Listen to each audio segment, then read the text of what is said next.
Hi everyone. Thank you for having me here today on your conference on digital participation. I've been asked to tell a little bit about our experiences. So, let's get into it. My name is Nephtis Brandsma. I work as a civil servant for the city of Groningen. Groningen is a city in the Netherlands, the northern part. And I will share some experiences that we have. So this is me. Hi. I will also talk a little bit about how we try to reach a larger and more diverse group of people and how we think digital tools can change public participation. The spoiler is a tool is just a tool, it's the process that matters, but let's get into it later. So a little bit about Groningen. It's, as I told you, the northern part of the Netherlands. It's one of the biggest cities in the Netherlands, and it's a very young and vibrant city, which is mainly because we have a very large university here and we have a lot of students. So that's a very interesting dynamic we have here in Groningen. Yeah. What we do, I think what I'm showing you here is a map of several democratic experiments that we do. We call it gebiedsgericht werken op zijn Gronings, 5 experiments. So this basically means that we try to basically renew our democracy, the way we do things, where we used to do things, and our connections with citizens. How can we do that in a way to connect more with people, make people connect stronger with each other. So we have several experiments running from there. And the reason I'm showing you this is to tell you that digital participation or online participation is not just a thing in itself here in Groningen. We really see it as part of a bigger experiment on how to basically have a dialogue and how to have a society on the city level together with citizens and the municipality and all the other actors that are, of course, always also involved in, living in the city. So a few years ago, we decided that we do a lot with participation here in Groningen. We experiment a lot, but basically we didn't really have a digital way to do this as well. So we decided, it would be nice to have one single platform in which we can do many, many different processes, because otherwise there are going to be so many websites to do participation on. It's going to be a mess. So we decided it would be good to have one platform that has many functionalities, and we also wanted to be open source. I'm not sure if you know the term. Open source means that the code which the tool is built, software is built, is publicly available and is also free to use for everyone who wants to. It's very nice because it enables you to collaborate with other cities as well, but it's also nice because when we invest in further improving the tool, then those improvements are available for everybody. So public goods getting into the public domain, and that's a good thing. And we also have a collaboration as Groningen with many, many other cities here in the Netherlands. We now also collaborate with the Ministry of Internal Affairs and our local province with a province deal. So we really try to locally strengthen these kinds of processes. This is what it looks like. We call it the Stem van Groningen, also the Voice of Groningen. And basically we try to make this like this is the place you want to go to if some decisions or participation is happening. This is what it looks like. So if you go to stemvan.groningen.nl, you will visit this website. And the use case I want to tell you a little bit about today is one we finished last year, in which we basically gave away, as it were, 25,000 euros for the neighborhood. So in one of our neighborhoods, we made a communications campaign, and we told people, well, there's a budget available. If you have a good idea to improve your neighborhood, please share it with us. You can put it on this website. It's a very nice website. And we will see what happens. So people were invited to share many ideas. We're currently doing this now as well in the other part of the city. People are invited to share ideas. They can support each other's ideas.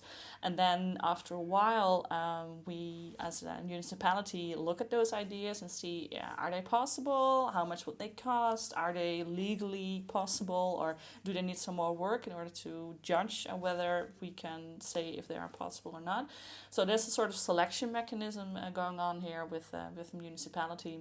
And then we go to the voting phase, and then people can vote on many ideas that they want. And that's basically very, very short, the process of what we call participatory budgeting.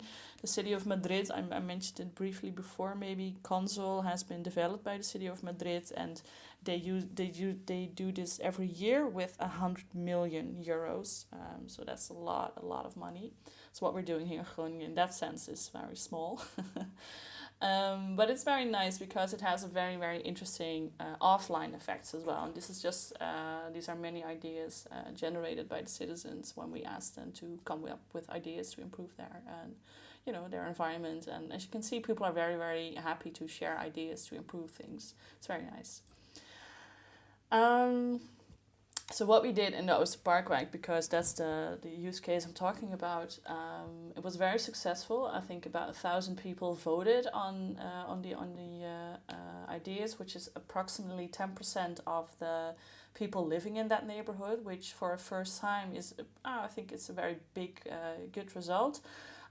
At the same time, we also had a little bit of a disappointment with some people because they expected like 80% of the people or 50% to vote. And we see usually in online participatory processes, that's a very, very high number. So if you have 10% of the citizens engaged, that's very nice. And it's also very important to compare it with what would you do if there were no website? What would you do without the digital tools? You would probably invite everybody to come to local town hall meetings, and in such a meeting, maybe 30 citizens are present.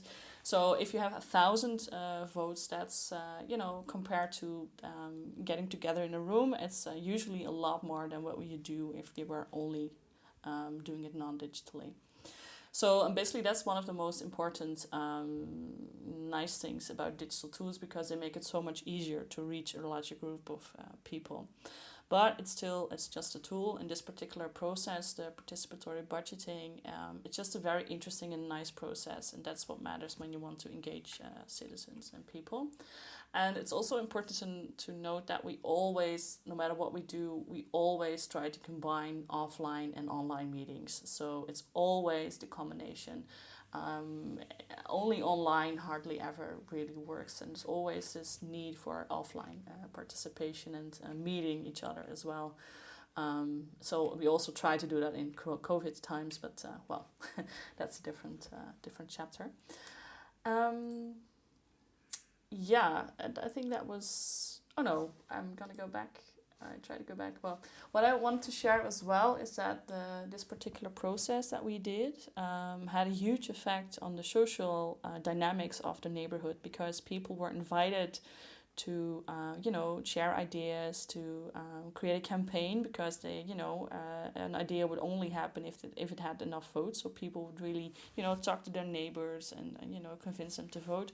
And it has been almost a year now, but we still hear stories and people being enthusiastic about the stuff that happened there. So the online process had a huge offline impact, basically. So that was very, very brief what we do here in Groningen. This is just a fraction of the stuff we do.